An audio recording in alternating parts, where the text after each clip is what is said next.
एक छोटा सा टॉपिक रह गया था, ठीक है ना, वो भी हम लोग अभी स्टार्ट कर लेते हैं, ठीक है ना। रीनल ट्यूबुलर एसिडोसिस, ठीक है ना। अब डिस्टल रीनल ट्यूबुलर एसिडोसिस में क्या चीज़ होती है, ठीक है ना, उसमें डिफेक्ट होता है inability to alpha alpha intercalated cells होते हैं ना, वो H प्लस सीक्रेट नहीं कर सकते, और न्यू HC जो होता है ना बाइकार्बोनेट, वो बनता नहीं है, इस वजह से मेटाबॉलिक एसिडोसिस वहाँ पे हो जाती है, ठीक है। और हमने PCT में डिफेक्ट होता है, और इसमें आपका जो होता है ना, क्या कहते हैं, यूरिन की पीएच वो आपकी हो जाती है 5.5 से कम हो जाती है, ठीक है ना। सीरम आपका K+ लो हो जाता है, काजिंग एमोफेड्रिन एंटीफंगल एक ड्रग है, उसकी टॉक्सिसिटी हो सकती है, एनाल्जेसिक, नेफ्रोपैथी हो सकती है, कोजेनिटल एनोमलीज होती है, obstruction of urinary tract, autoimmune disease SLE हो सकता है, ठीक है ना। एसोसिएशन हो सकती है आपको high risk of calcium phosphate kidney stones due to urine increase आपको हो सकता है, और bone marrow turnover related to buffering हो सकती है, ठीक है ना। Bone bone turnover related to buffering system हो सकता है। और जो आपका था प्रोक्सिमल रीनल ट्यूबुलर, इसमें क्या हो सकता है, पीसी इसमें जो होता है ना आपका होता है ACO3 रीअब्जॉर्प्शन में आपकी नहीं होती, और ठीक है ना, और डिफेक्ट होता है प्रोक्सिमल कम्युनिकेटिव एक्सक्रीशन आपकी ACO3 की ज़्यादा होती है, इसमें वजह से मेटाबॉलिक एसिडोसिस होता है, यूरिन कैन बी एसिडिफाइड, और इसमें अल्फा इंटरकलेटेड सेल में यूरिन एसिडिफाइड होता है और कलेक्टिंग डक्ट में जाता है हम, लेकिन जो होता है ना ओवरकम नहीं कर पाता, बहुत ज़्यादा HCO3 एक्सक्रीट नहीं कर पाता, ठीक है।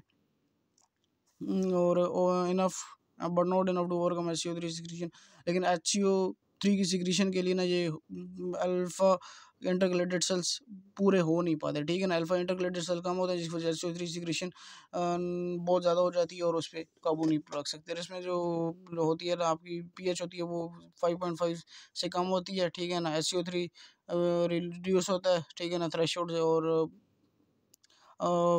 5.5 से आपकी ये आपकी 5.5 से ज़्यादा होगी जब HCO3 की रीअब्जॉर्प्शन रिड्यूस होगी, ठीक है ना। 5.5 से कम होगी जब आपकी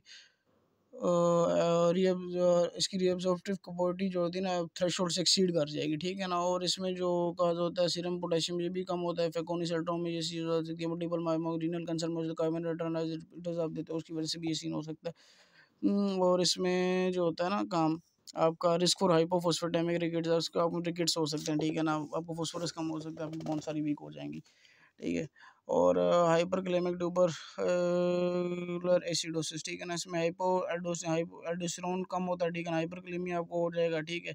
और आपका अमोनिया की सिंथेसिस अमोनियम की सिंथेसिस आपकी कम हो जाती है, ठीक है, प्रॉक्सिमल कन्वोल्यूटिव में। और जो होता है आपका यूरिया वो उसकी एक्सक्रीशन कम हो जाती है, ठीक है ना।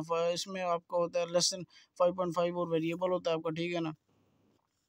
और एल्डोस्टेरोन प्रोडक्शन कम होती है, आपको डायबिटिक हाइपोरिनिज्म हो सकता है, ठीक है ना। इसी इनहिबिटर्स आप यूज़ करते हो, ARBs आप यूज़ करते हो, जितनी भी हाइपरटेंशन ड्रग्स हैं वो आप यूज़ करोगे तो उसकी वजह से हो जाएगा।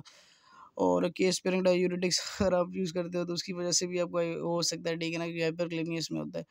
और जो भी सीन है इसमें जो आपकी होती है ना ये वाली प्रोक्सिमल रीनल ट्यूबुलर में, इसमें जो 5.5 से अगर कम है, कम उस वक्त होगी जब HCO थ्रेशोल्ड से कम होगा, ठीक है ना। जब ये 5.5 से ज़्यादा होगी, ठीक है ना, और अगर कम होगी,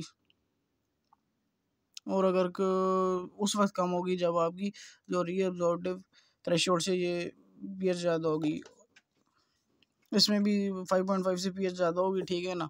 और इसमें भी 5.5 से पीएच, इसमें 5.5 से पीएच कम होगी, और इसमें डिस्टल रीनल ट्यूब्यूल में 5.5 से पीएच ज़्यादा होगी, ठीक है ना। इसमें डिस्टल रीनल ट्यूब्यूल एसिडोसिस में टाइप 1 में आपकी जो होती है ना पीएच वो आपकी ज़्यादा होती है।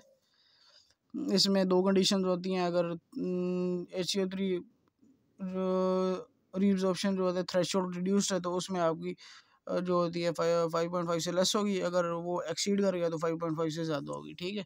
और अगर इसमें हाइपरक्लेमिक में 5.5 से लेस होती है और वेरिएबल होती है, ठीक है। तो ये जो आप पीएच याद रखना, और ये बाकी जो होती है इसकी काजेज और ये चीज़ें याद रखना, भाई क्या सीन होता है, किस में डिफेक्ट होता है, क्या चीज़ नहीं हो सकती, ठीक है।